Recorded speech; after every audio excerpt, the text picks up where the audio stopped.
Every time I talk to contractors, I see the same nonsense. Companies that are sabotaging themselves and leaving money on the table in ways that really just makes me shake my head. These aren't small leaks. They're gaping holes in your profit bucket. It's not bad luck. It's not the economy. It's just simple, dumb mistakes. So today, I'm going to share the 5 dumbest ways I've seen businesses bleeding profits, and you're probably guilty of at least, I don't know, one of them. Who knows, maybe more. My name is Rich Harshaw. I'm the CEO of Level 10 Contractor. I turn remodeling contractors into lead generating machines with websites, SEO, pay-per-click, social media, CTV, other kinds of media, you name it, that's what we do. Okay, so what I'm talking about today is 5 ways that you're probably leaving money on the table. In other words, you could be maximizing some revenue that you're just not, and probably some of the things require, who knows, just a small tweak. So let's jump right in. The first thing that I see all the time, now this is not going to affect all of you because not everybody's buying radio and TV. This can apply a slightly different way to digital advertising that you might be buying, but here's what it is. You're trying to buy the media yourself instead of hiring an agency. And the rationale on this makes perfect sense, but it breaks down when you start to examine it just a little bit more carefully. So here's the rationale. Hey, I'm going to get a 15% discount if I go to the stations and buy it myself. Or maybe I could create some kind of a fake agency to buy it for me. Okay. We see this a lot. You know, you come up with a company, let's say your company is called Superior Sighting. And so you come up with Superior Advertising and it's kind of your sister company, something like that. And they buy on your behalf and the scheme saves you 15% agency commission. I've seen this. It's not that uncommon. Well, here's why this is not a good idea. And I'm going to say this as gently and as nicely as I possibly can. But here's what it is. Okay, I'm not going to be gentle at all. You don't know how to buy TV and radio. You just don't know how to do it. It's very complex and you don't know how to do it. Now, if you read my book, Unlocking Unlimited Lead Flow, I go through the basics of media buying so that you can understand it. But I'm not really giving you that information so you can go out there and do it by yourself. Although it is plausible that maybe you could. I'm doing that. I'm giving you that information so that you can have an understanding of what it looks like and what the language is and what the vernacular is so that when you do have a conversation with your agency, you understand what they're talking about. At least you have the same vocabulary. Because I'm going to tell you, there's a whole different vocabulary when it comes to buying radio and TV. And if you don't understand that vocabulary, you will not be able to negotiate effectively at all. The negotiation is much different than anything that you might negotiate in your business or outside of business, you know, like a used car or suppliers or whatever it is you're trying to negotiate. It's very different. The reason it's different is because the quantification of what you're buying is not something that's familiar to you. You don't understand it. We get into things like gross rating points and gross impressions and CPM. And you've probably heard me talk a lot about CPM. It's cost per thousand. If you don't understand how it's quantified,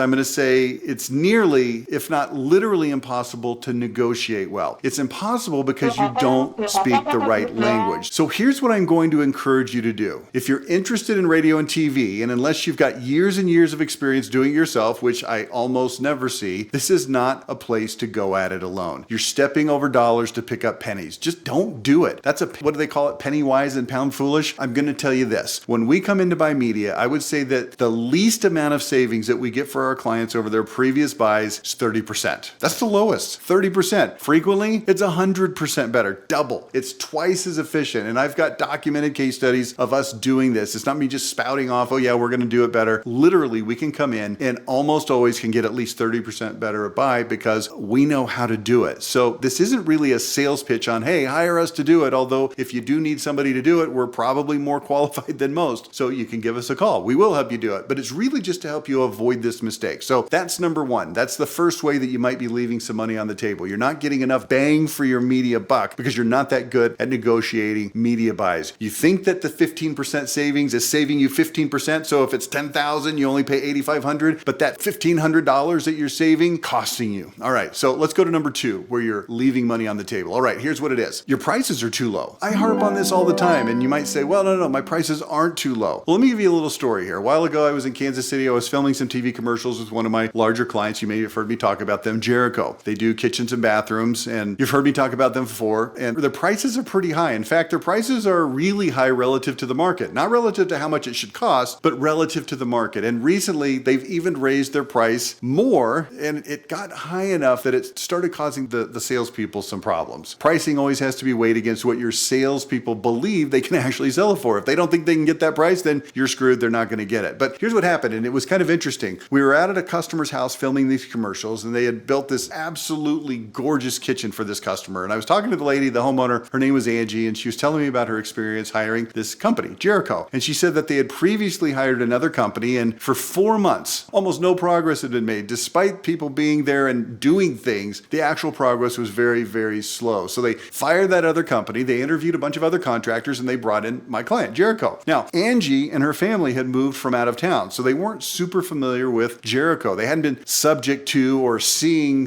these TV commercials, radio advertising. They hadn't seen it that much. So they were just on Google and, they found Jericho from Google. Hey, SEO, it's working. We do that for them too. But here's what the interesting part is, and all of this is kind of building up to this. Here's what she said. Angie said, she said, we looked at multiple companies and we ended up going with Jericho. And she said, yeah, their prices were actually high, but they actually weren't even the highest. We had bids that came in higher, and they were they were on the high end, but we just felt more comfortable with them. And she didn't use the word identity. Okay. That's not a word that a customer normally know, but she said all the things that they do, all the things that we saw on their website. That's why they ended up going with Jericho. And the owner of the company was there and the sales manager was there because they were all there for the commercial shoot. And they were like, wait, we weren't the highest? And she's like, no, you weren't the highest. And here's why I'm telling you this story. This is a case where the company that has historically been on the very highest end of pricing, they weren't even the highest one like they thought. There was more room to go up. And I'm not trying to talk about gouging your customers. I'm trying to talk about having enough money within your budget to do the things that you need to do. Have you ever heard of a guy named Brian Elias, legendary founder of Hanson's Remodeling, now of Refloor? You've probably heard of that. If you haven't, go look it up. This guy's a marketing madman. He's a sales guru. He built an empire on sheer grit. The guy is awesome. One of the things he talks about is that you just have to buy your leads. Your job is to generate leads at the lowest cost possible. And if you don't generate the leads that you need to reach the goals that you've set for your company, well, then you're screwed, okay? And I love his attitude of just go out there and buy your leads. You've got to set your prices high enough so that you can buy those leads so that you can grow. Not so high that you can't compete, not so high that your identity can't overcome the price reluctance, but get your prices up. Bump them up so that you've got enough money to do all the things that you need to do to run your business at a level 10 kind of a way, okay? You got it? That's number 2. Your prices are probably too low. Okay, let's go to number 3. You're not maximizing your pay-per-click. Now, I found that with pay-per-click, same thing with SEO, I don't know how to say this, almost nobody is doing it right. It feels very arrogant-ish to say the entire industry sucks at building websites and doing SEO, yet I look at the website audits that we do over and over and over and over and over again, and they always come out, look, websites suck. I've told you this before. The average score is 27. 27 out of 100. The highest score I think we've ever seen is 55. Like, I can't find a good website that actually does what it's supposed to do. So my conclusion after hundreds of these audits is that the entire SEO industry sucks. And that's why we've leaned into doing it better. But it's also the same with pay-per-click. I'm seeing companies that are massively under-leveraged on pay-per-click. They're not spending enough money. They don't spend enough money. You should be spending as much money as you possibly can on pay-per-click. Why? Because the leads are really, really good. These are the high-intent searchers. Yes, of course we want clicks on organic. Obviously, we want to be in the 3-pack from Google Business Profile. We want to show up in the rankings, and we do get leads that way. But here's the reality. Google ads sit at the very top of the page. People see them first, and you have to compete there. And for your ad to show up all the time, it's going to cost a lot of money, depending on the market size and the price for those clicks. What I'm trying to encourage you to do right now is to reevaluate your pay-per-click campaigns and ask yourself this question. Do we like our cost per lead currently? If you do, amazing. That's awesome. Then the next question becomes super important. Are you spending all the money that you possibly can? And I'm going to tell you, if you're in any kind of major metropolitan area, I'm not saying that you are, but if you are, you should be spending tens of thousands of dollars a month on pay-per-click advertising. Tens of thousands. That could be 10,000 or 20 or 30,000. It could be 50,000 depending on the size of the market and what you're selling. My largest client in 2017, at that time was Horizon Services. They got bought out by private equity and I got fired. That's a long story. It was a great story until it didn't end well with private equity. But regardless, I landed on my feet. Don't worry about me. I'm fine. But here's the point. They were spending, at the time, when I left involuntarily, over $200,000 a month on pay-per-click at that time. It's a lot because that's how much was available. That included air conditioning. So it's a little bit different than maybe remodeling. There's more clicks for air conditioners when it gets hot than there are, say, for replacement windows or maybe something like roofing or siding. I get that. But here's what I'm trying to say. You should maximize it. You should absolutely be testing. You should be trying new campaigns, what we call rapid iteration of landing pages and ads. You need to monitor it consistently, update it all the time. And here's what we're seeing as we audit companies' pay-per-click campaigns. So first of all, they're not performing performing like they should. So you need to take a look at that. You're probably losing money by not doing that. But here's what we see. They're not rapidly iterating. The company goes in there, they put some ads out there, they have either no particular landing page or just some page on the website, the normal website that they're landing on. How do you say this? The content on the landing page is not consistent with what the ad says. So you're running an ad and it's got some kind of an offer. It's like, hey, 25% off Windows this month only. And then they click on it and then it doesn't say anything about 25% off Windows on the landing page. It's just stupid. It doesn't make any sense. But this is what we see all the time. So that's number 3. Okay. By way of review, if you're trying to manage your media budget yourself, that's a big mistake. The second thing, if your prices are too low, that's a big mistake. Number 3, not maximizing your pay-per-click budget. You need to fix that. Now, let me ask you something. Which of these 3 money leaking areas so far that I've talked about do you think is costing your business the most money? Drop a comment below. Let me know. I'd love to hear what your challenges are, what you're facing, and maybe we can dive into some solutions in future episodes. So let's move on to number 4. You're not using financing like you should. Okay, I hear you're complaining already. You say, well, no, we are using financing. And if you are, okay, great, awesome. But here's how you should be using it. It should be used on the very front end, on every single door that you walk into, not just as what I call a last ditch deal saver. If you're using financing after you pull out your $77,422 price tag and then give them the quote and then they have sticker shock and they go into sort of like an anaphylactic shock and they're like,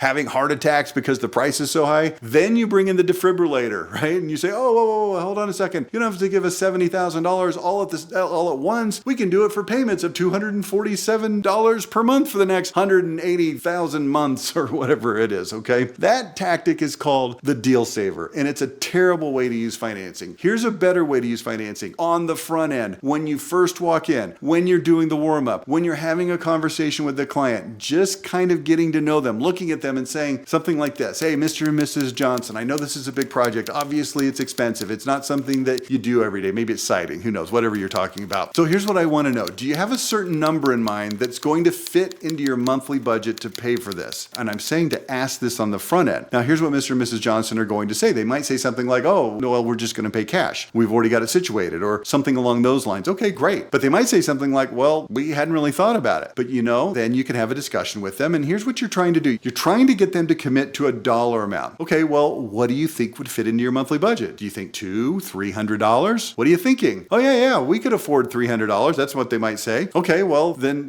what do you think the most is? $350, $400, and then you narrow it down. So let's say that their number is $300, just hypothetically for our conversation right now on this podcast or on this video. Okay, so here's what happens. Then you look at them and you say, Mr. and Mrs. Johnson, I want you to know something. We can absolutely 100% work within your $300 a month budget. There's no chance that we can't work within your $300 a month budget. So I want you to just take the price anxiety that I know you're probably feeling, knowing that this is a big project, and just set it aside. Understand, we can work within your budget. So let's talk about how that's going to work. Let's talk about your project. And then you just go into your normal sales routine. That's how you sell financing. And here's where you're leaving money on the table if you're not doing that, because data is crystal freaking clear on this. Financing deals are worth way more money because people feel like they can make bigger purchases. So your ability to upsell, your ability to sell the higher end package, the more quality type stuff, it's right there. But you have to use financing on the front end, okay? Now, I've done other podcasts that go into more detail on financing, but I want you to know this right now, just as a little kick in the butt, I want you to ask yourself, are we optimizing our use of financing? And the answer is, you're probably not. Even if you have 2 or 3 sales guys that are, you might also have 2 or 3 other sales guys that are falling short. So do an audit. Look at this, because this is an area that can close more sales and get higher tickets. If you're not doing it, you're leaving money on the table. So let's move on to number 5, the last thing. You knew I was going to come to this. I always talk about this. Identity, okay? Identity is using power, precision, and passion to communicate who you are, how you're different, why you're better, and what people can expect when they do business with you. It's telling your story. It's building your case. It's making sure that people are well aware of exactly what the advantages are of doing business with you. And if you have not gone through this exercise and baked this conversation and these stories and the evidence and all of the things that you're doing into all of your marketing, from advertising, radio, television, digital advertising, certainly your website, your sales presentations, everything, if you do not have a concrete, specific identity that you've hashed out specifically, not just sort of ad hoc, not just sort of like, hey, here's some things that make us different and better. If you're not communicating these things with power, precision, and passion, if you haven't done this, you're going to run into price objections and you're going to get hammered on price. Now, you're probably going to run into price objections no matter how well you do your identity, okay? But you're going to more easily overcome them, and you're going to preemptively solve those problems by helping people understand that you do things different, you do things better, and you have ways and means and processes that are a little bit more expensive, obviously, because that's the way you do things, and people want to spend that extra money to get that extra level of quality and service. And all the things that you do to make you awesome, they're going to be willing to pay for it. Okay, now it is not the purpose of this podcast to go through a whole identity discussion. I've done that on probably 100 different podcasts, maybe more than that, literally 100 different podcasts. You can read my book, Unlocking Unlimited Lead Flow. You can get it on Amazon. Just look it up. Look up my name, Rich Harshaw. Look up Unlocking Unlimited Lead Flow. There's an entire section in there. I think it's like 70 pages that goes through this in detail. You need to understand this concept. You need to integrate this concept into every single marketing thing that you do. If you don't, you're leaving money on the table. I don't know any other way to say it. So let me review what I've got for you today. 5 ways that you're probably leaving money on the table. Number 1, media negotiation management. If you're doing it yourself, big problem. Number 2, your prices are too low. Number 3, not maximizing your pay per click. Number 4, you're not using financing like you should. And number 5, identity. Make sure it's in there. If you do these things, I promise you, you're going to make more money. You're going to have higher sales. You're going to, most importantly, make more profit. And that's the name of the game, isn't it? Okay, if you found this valuable, do me a favor, hit the like and subscribe button so that the channel continuously reminds you about future podcasts. Also, make sure you click the bell icon so you get notified moments after our next video drops. And remember, you can listen to me every day on the Level 10 Contractor Daily Podcast on Apple and Spotify or any other podcasting thing that you want to. That's all I've got for you today. Catch us later this week. In the meantime, if you're interested in generating 200 to 500 leads a month like clockwork, check out Level 10 Contractor. We can help you make it happen.